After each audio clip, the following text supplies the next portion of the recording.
आदमी ने तांबे की केतली उठाई और उसे धीरे से पहुंचा, लेकिन अगले ही पल वह 100 मील दूर किसी और के बाथरूम में पहुंच गया।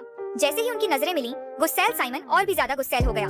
कुछ सोचते हुए उसने जल्दी से केतली को फिर से रगड़ा, लेकिन सड़क के बीचों बीच जा गिरा। तभी उसके पीछे से एक इंजन की तेज आवाज आई।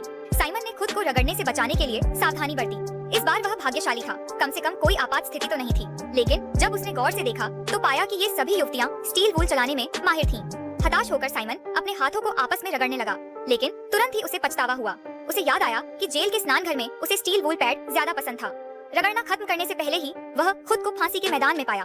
जीवन मरण की स्थिति में उसने सहज रूप से एक चायदानी उठाई और उसे रगड़ने लगा, जिससे वह युद्ध के मैदान में पहुंच गया।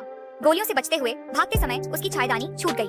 साइमन जानता था कि अगर हालात ऐसे ही रहे तो उसका अंत निश्चित है। घबराहट में वह एक पेड़ पर चढ़ गया, लेकिन सांस लेने से पहले ही एक लकड़हारा उसे काटने लगा।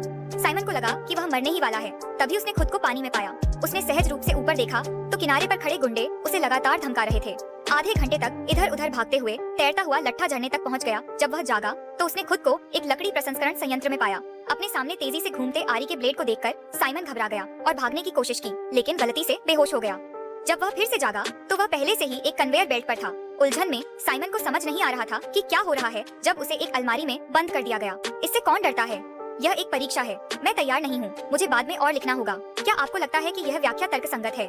इस बीच आसोंग, जिसका पीछा किया जा रहा था, का भी साइमन जैसा ही अनुभव हुआ, लेकिन वह भेड़ों के झुंड में जा गिरा। पीछा छुड़ाने के लिए उसने भेड़ का वेश धारण किया, लेकिन गलती से भेड़ों के झुंड के पीछे पीछे एक ऊन प्रसंस्करण कारखाने में चला गया। जब वह जागा तब तक वह ऊन में बदल चुका था और नापाटा गुआ, पेपर्स नापाटा गुआ, मसुप्लाकिया सर्डिस इलेक्ट्रिम, लेवास डेरावा। तो मुझे टिप मिल गई। प्राइम डेसोल्टे यूनिवर्सिटी तुम्हारी परीक्षा लेने जा रही है। सूसी, क्या तुमने इसे सीख लिया है?